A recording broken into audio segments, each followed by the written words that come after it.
예수 그리스도의 보혈의 은혜가 우리 성도님들에게 가득 임하시기를 축복합니다.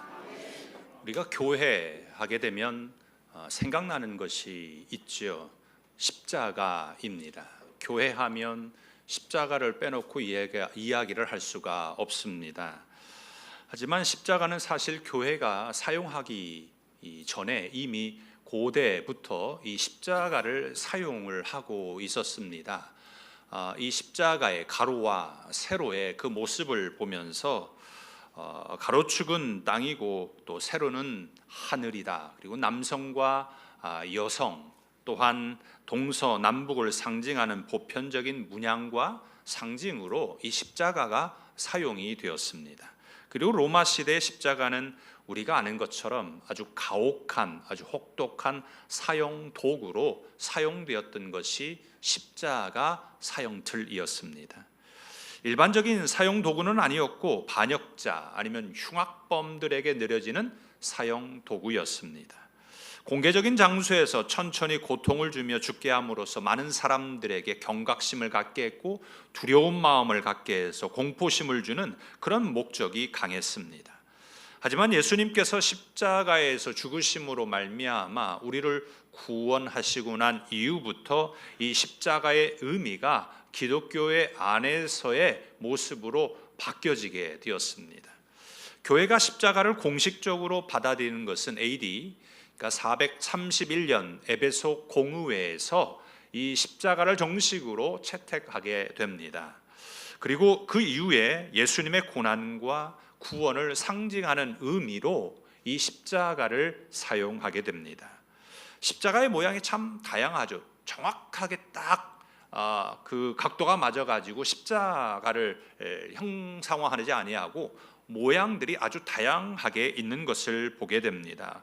하지만 기독교의 십자가에 하나의 조금 다른 점이 있다라고 한다면 그 십자가에는 예수님이 매달려 있지 않다라는 겁니다.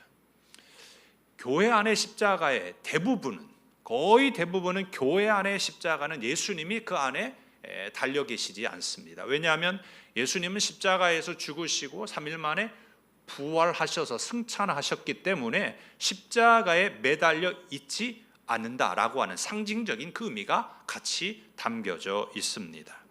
이렇게 교회는 십자가야 성도들이 하나가 되는 중요한 상징이 되었습니다. 그래서 교회하면 십자가이지요. 그리고 예수님께서 너희는 세상의 빛이다 이렇게 말씀하셨기에 밤에 불을 밝혀서 어두운 세상의 빛을 비추게 됩니다. 그래서 밤이 되면 곳곳에 십자가에 불이 들어오는 것을 우리가 보게 됩니다.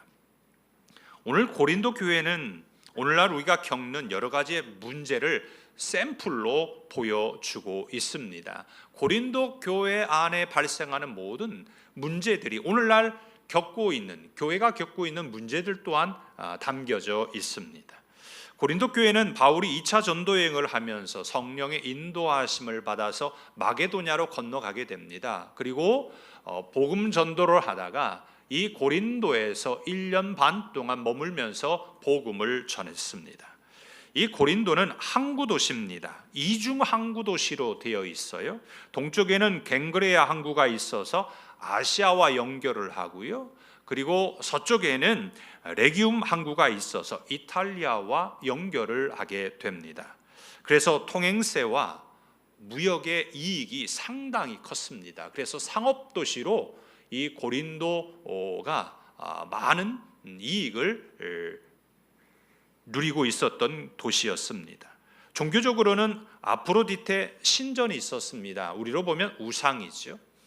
이 우상 신전이 얼마나 컸는지 모릅니다. 그런데 이 고린도에 바울을 통하여서 복음이 전해지게 되었고 교회가 세워지게 되었습니다.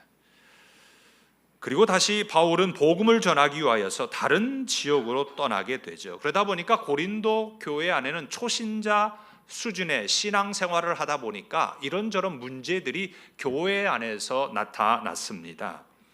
고린도 교회 이 소식을 들은 바울이 3차 전도 여행 중에 에베소 교회에 머물러 있을 때 편지를 쓴 것이 이 고린도 전서입니다. 바울은 고린도 교회에 무엇보다 십자가를 강조했습니다. 이것은 그리스도 안에서 하나가 되었다라는 말입니다. 그래서 믿음의 성도가 하나 될 수 있는 것은 뭐냐면 십자가입니다. 오늘 교회는 고린도 교회 모습이 많이 있습니다. 부정적인 면뿐만이 아니라 긍정적인 면으로 보아도 교회가 역동적이고요, 그리고 활발했다라는 거죠. 십자가는 나를 부인하는 것입니다. 십자가를 지는 사람은 오직 예수님을 따르는 사람이기에 나는 없고 예수님만 계십니다. 예수님은 십자가를 지시면서 공생의 기간 동안 또 제자들에게 말씀을 가르치시면서 내가 십자가를 질 테니 너희들은 십자가를 지지 않아도 된다, 이렇게 가르치지 않으셨습니다. 나는 십자가를 지는데 너희들도 자기 자신을 부인하고 자기가 짊어져야 할 십자가를 지고 나를 따라오너라 라고 말씀하여 주셨고 가르쳐 주셨습니다. 그래서 교회는, 그리고 성도는 십자가를 지고 예수님을 따르기 때문에 우리가 하나가 될 수가 있습니다. 교회가 하나 되지 않는 이유와 원인이 여러 가지가 있겠지만 십자가를 지지 않아서 각자 자신이 져야 할 십자가를 누군가에게 지음으로 인하여서, 아니면 내가 지지 않아서 교회 안에 여러 가지 문제들이 발생하는 것을 보게 됩니다.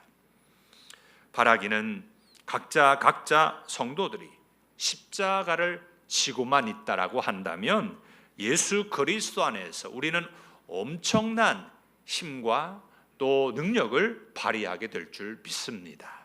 왜냐하면 십자가로 하나가 될 수 있기 때문입니다. 십자가로 하나, 첫 번째는요, 예수 그리스도의 이름으로 하나가 됩니다. 고린도 교회 문제가 뭐였느냐면요, 예수 그리스도의 이름이 아니라 다른 사람들의 이름이 참 많았다라는 겁니다. 무슨 이름이냐면 12절에 보면 나는 바울에게, 나는 아볼로에게, 나는 게바에게, 나는 그리스도에게 속한 자라 그랬습니다. 이 말씀을 세번역 성경에 보면 좀 더 이해하기가 쉽습니다. 나는 바울 편이다, 나는 아볼로 편이다, 나는 게바 편이다, 나는 그리스도 편이다, 이렇게 번역하고 있어요. 고린도 교회 안의 문제는 뭐였냐면 편을 나눴다라는 거예요. 이 편을 나눔으로 인하여서 교회 안에서 문제가 발생하게 된 겁니다. 교회 안에 기득권이 생겼기 때문입니다. 이 문제와 비슷한 문제가 초대교회 안에도 있었죠. 헬라파 과부와 히브리파 과부를 구제하는데 다툼이 일어났습니다. 히브리파 과부에게는 구제가 잘 이루어졌어요. 교회 안에서 뭔가 구제할 때 잘 전달이 되었습니다. 도움이 잘 되었어요. 그런데 이상하게도 헬라파 과부에게는 구제가 잘 이루어지지 않았어요. 거기에 불만이 많은 헬라파 과부들이 이야기를 한 거죠. 문제 제기를 했습니다. 이로 인하여서 다툼이 생겨났어요. 여기도 무엇이 있어요? 히브리파, 헬라파, 편을 나누었다라는 겁니다. 교회가 무엇이 되었든지 편을 나누면 안 됩니다. 직분으로 편을 나눠서도 안 되고, 배운 지식으로도 편을 나눠서도 안 되고, 우리는 편을 나누면 교회가 교회로서의 사명을 잃어버리게 됩니다. 교회는 편을 나누는 곳이 아닙니다. 교회는 그리스도의 몸으로 한 지체입니다. 그래서 하나인 거죠. 바울은 고린도 교회 소식을 듣고서 문제를 해결하는데 뭐라고 말하냐면 예수 그리스도의 이름으로 말한다라고 이야기를 합니다. 10절 말씀입니다. 형제들아, 내가 우리 주 예수 그리스도의 이름으로 너희를 권하노니 모두가 같은 말을 하고 너희 가운데 분쟁이 없이 같은 마음과 같은 뜻으로 온전히 합하라 했습니다. 교회가 하나 되는 것은 예수 그리스도의 이름밖에는 없다라는 말이죠. 다른 이름으로는 하나가 될 수 없습니다. 바울이 교회 머리가 될 수 없고요, 아볼로가 교회 머리가 될 수 없고, 게바가 교회 머리가 될 수 없습니다. 교회 머리는 오직 그리스도입니다. 교회는 예수님의 이름으로 모인 공동체이기 때문입니다. 예수님의 이름이 없으면 그건 교회가 아니죠. 예수님의 이름이 있어야 교회입니다. 그래서 바울은 예수님의 이름으로 모두가 같은 말을 하고 같은 마음과 같은 뜻으로 온전히 합하라 했어요. 분쟁하지 말고 예수님의 이름으로 합해야 된다, 이렇게 말씀합니다. 예수님의 이름이면 같은 말을 하게 됩니다. 같은 말은 같은 마음이 되고 같은 마음은 같은 뜻으로 이루어지게 됩니다. 그래서 합해질 수가 있습니다. 교회는 이렇게 뭉쳐야 합니다. 왜 우리가 그런 말도 하죠? 뭉치면 살고 흩어지면 죽는다 그랬어요. 그런데 어떤 이름으로 뭉치느냐에 따라 또한 달라지게 됩니다. 교회는 예수님의 이름으로 뭉쳤습니다. 다른 이름으로 뭉치면 죽습니다. 왜냐하면 다른 이름에는 구원의 능력이 없기 때문입니다. 세번역 성경 사도행전 4장 12절에 이렇게 말씀해요. 이 예수밖에는 다른 아무에게도 구원은 없습니다. 사람들에게 주신 이름 가운데 우리가 의지하여 구원을 얻어야 할 이름은 하늘 아래 이 이름밖에 다른 이름이 없습니다. 이 이름이 뭐예요? 예수입니다. 사람들은 자기 이름을 남기려고 하죠. 그래서 참 희한해요. 어디 관광지에 가면 옛날에 그렇게 나 여기 왔다 간다고 꼭 표시를 하죠.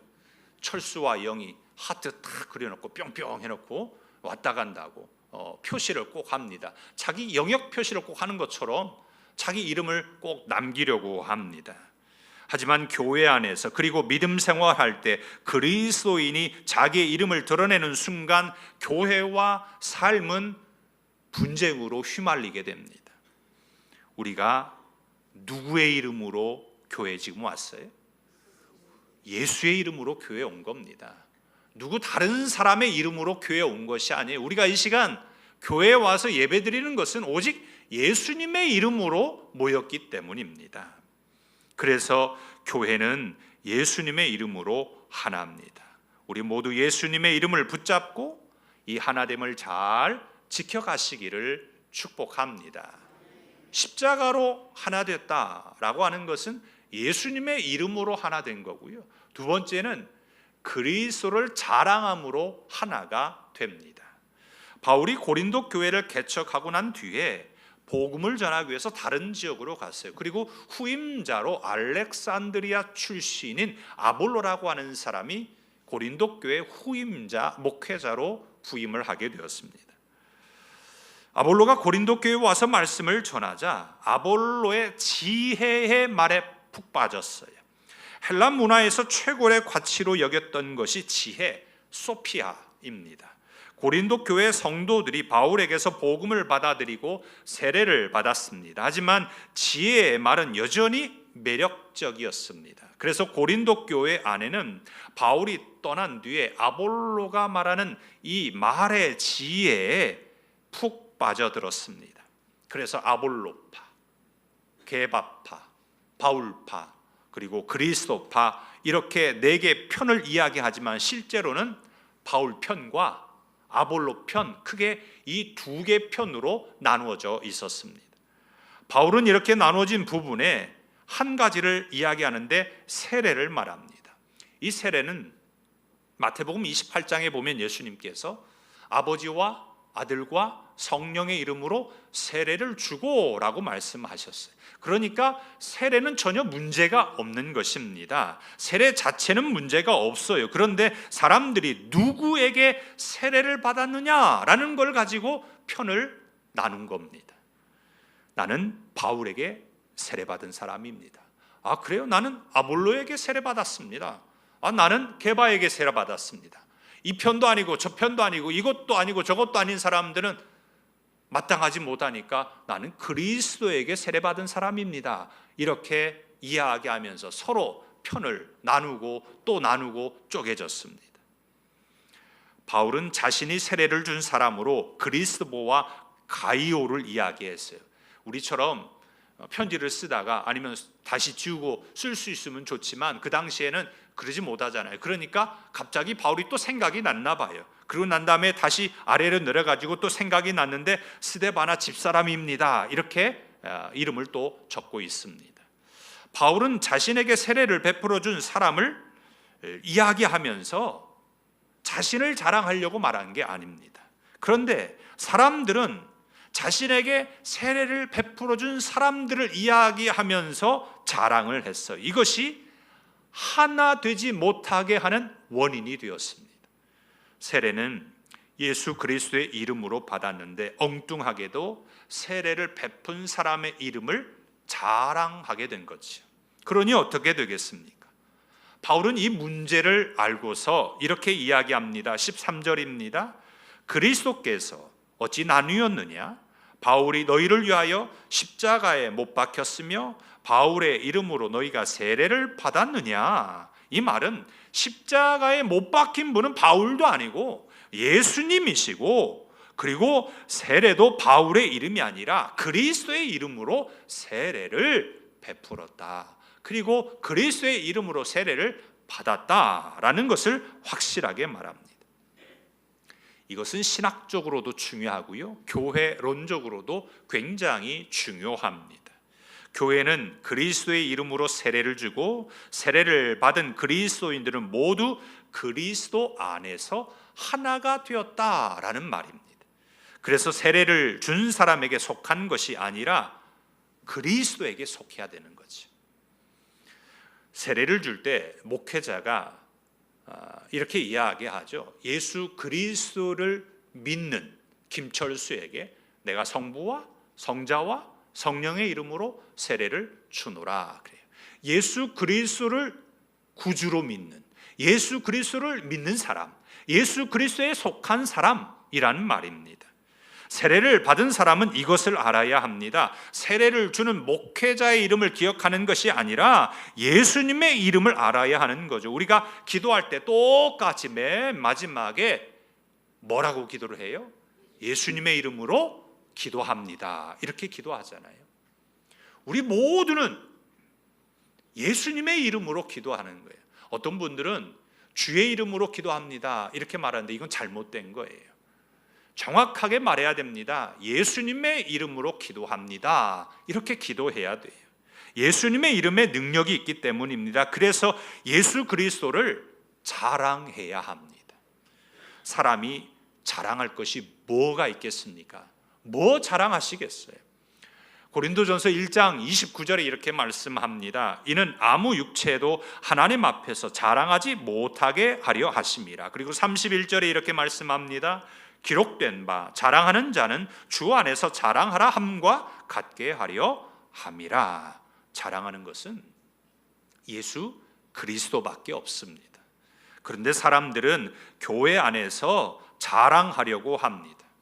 우리의 삶은 어때요? 먹든지 마시든지 무엇을 하든지 주의 영광을 위해 살아가는 사람들입니다. 우리는 이걸 꼭 기억해야 합니다.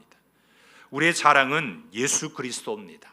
손주 자랑이 아니에요. 돈 자랑도 아닙니다. 내 배움의 학식 자랑도 아니에요. 내가 누리고 있는 것 자랑하는 것도 아닙니다. 오직 예수 그리스도를 자랑하는 것입니다.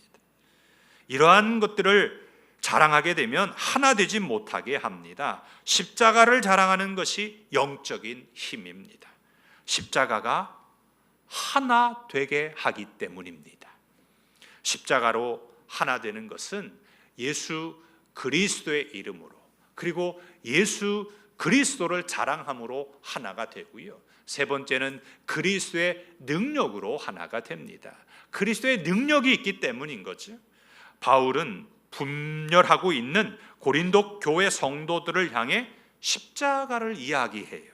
당시의 사람들의 생각에도 그래도 아직은 그 십자가에 대한 공포, 두려움, 십자가를 꺼리는 마음들이 사람들에게 있었습니다. 그래서 말의 지혜에 푹 빠진 성도들에게 십자가를 이야기합니다. 같이 읽어보겠습니다. 말의 지혜로 하지 아니함은 그리스도의 십자가가 헛되지 않게 하려 함이라. 다시 읽어볼까요? 말의 지혜로 하지 아니함은 그리스도의 십자가가 헛되지 않게 하려 함이라. 헬라 문화 속에 익숙했던 성도들은 말의 지혜에 높이 평가를 했습니다. 헬라 문화는요, 수사학이 발달했잖아요. 그러니까 말을 통하여서 그 지혜가 전달될 수 있다라고 했어요. 그래서 사람들이 모이면은 언변이 좋은 사람들이 이 말을 하기를 참 좋아했어요. 그래서 성경도 보면 말하는 사람들과 같이 어울리지 말라고 이야기할 정도입니다. 언변에 속아 넘지 말라는 거죠. 이 말의 지혜를 주석에 보면 당시의 의미로 보면 말의 명석함, 철학적 논증이라고 풀이를 합니다. 고린도 교회 성도들이 여기에 그냥 반해버린 거죠. 십자가는 부담스럽습니다. 꺼리게 됩니다. 그런데 말의 지혜는 어때요? 지식적으로, 철학적으로, 수사학적으로 사람들의 귀를 아주 즐겁게 합니다. 세련된 문장으로 미사 요구를 사용하면서 청중들을 압도했습니다. 이것은 십자가의 능력은 사라져버리고 그저 사람들의 지식적인 부분만 채우게 되었다라는 것입니다. 하지만 믿음의 근거는 말재주나 설득력에 있는 것이 아닙니다. 오직 십자가의 능력에 있습니다. 그래서 바울은 17절에서 그리스도의 십자가가 헛되지 않게 하려 함이라 했습니다. 말의 지혜 대신에 뭐라는 거예요? 십자가라는 겁니다. 헬라 사상은 말의 지혜로 신앙생활을 하니까 하나가 되지 않았어요. 말만 무성한 거죠. 그러면서 편을 나누었어요. 예수님을 믿지 않는 사람들은 세상의 지혜, 말의 지혜가 의미가 있었어요. 거기에 주는 나름 뭔가가 있었다라는 거죠. 하지만 예수님을 믿는 사람에게는 하나님의 어리석음이 사람보다 지혜롭고 하나님의 약하심이 사람보다 강하니라 했습니다. 왜냐하면 말의 지혜로 구원을 받을 수 없습니다.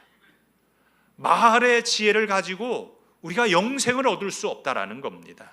십자가의 능력으로만 구원받을 수 있습니다. 오늘 우리가 읽지는 않았지만 19절에 이렇게 말씀합니다. 읽어보겠습니다.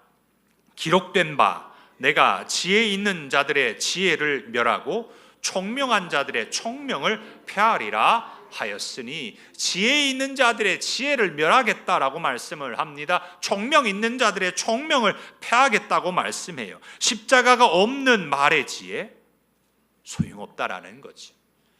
말의 지혜로는 구원의 능력이 없어서 그렇습니다. 그래서 바울은 뭘 이야기하냐면 십자가의 도를 이야기해요. 18절입니다. 읽어보겠습니다.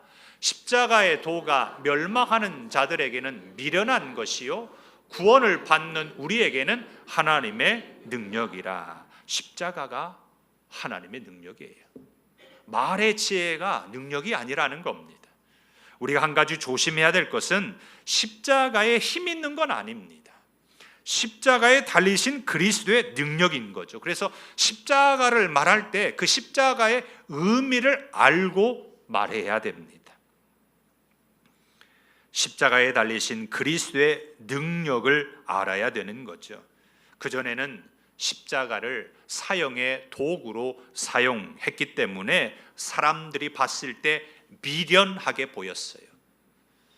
그래서 그들은 영원한 멸망에 이르렀습니다. 하지만 예수님을 믿는 사람들에게는 그 십자가가 하나님의 능력으로 받아들여졌어요. 그래서 구원의 영생의 소망이 임하게 된 것입니다. 세상의 가치와 기준은 구원의 능력이 없습니다. 그런데도 사람들은 말의 지혜로 교회 안에서 신앙생활하려고 합니다. 분쟁이 일어나는 이유입니다. 십자가로 신앙생활하지 않고 내가 짊어져야 할 십자가는 지지 않고 그저 말로만 신앙생활을 하려고 하니까 문제가 생기는 거죠. 그래서 교회는 성도는 십자가를 붙들어야 합니다. 십자가에 죽으신 그리스도의 능력이 교회와 성도를 하나 되게 하기 때문입니다. 나는 십자가의 능력을 믿습니까? 아니면 세상의 가치관을 더 중요하게 생각하십니까? 십자가의 도가 미련하게 보이십니까? 아니면 능력 있게 보이십니까? 십자가의 신앙의 뿌리를 내리지 아니하면 십자가는 미련한 것으로밖에 보이지 않습니다. 하지만 십자가의 신앙의 뿌리를 내리게 되면 보기에는 어리석게 보이고 미련하게 보일는지 모르지만 하나님의 능력이 우리의 삶 가운데 나타나는 줄 믿습니다. 십자가로 하나 되어서 하나님의 능력을 경험하시는 우리 모두가 되시기를 축복합니다. 말씀을 맺고자 합니다. 교회는 십자가로 하나가 되었습니다. 왜냐하면 십자가에서 죽으신 예수님께서 우리를 하나 되게 하셨기 때문입니다. 그런데 사단은 하나 되는 것을 방해합니다. 싸움을 하게 해요. 편을 가릅니다. 네 편, 내 편, 이쪽도 저쪽도 못 들어가면 따로 또 자기가 만듭니다. 고린도 교회 문제는 지금 오늘 우리 교회의 문제이고 성도의 문제이고 또 삶의 문제입니다. 신앙의 문제입니다. 십자가에 달리신 예수님의 이름으로 우리가 하나가 되었습니다. 우리는 예수님의 이름을 자랑하고 하나님의 능력으로 구원받았습니다. 십자가로 하나됨을 힘쓰시기를 바랍니다. 십자가를 부담스럽게 여기지 마시고 십자가를 사랑하시고 십자가의 신앙의 뿌리를 내려야 합니다. 이것이 하나의 믿음의 공동체입니다. 우리 모두 십자가로 하나 되어서 주의 몸된 교회가 세상을 향해 하나님의 능력을 나타내는 귀한 은혜가 있으시기를 예수님의 이름으로 축복합니다. 기도하겠습니다.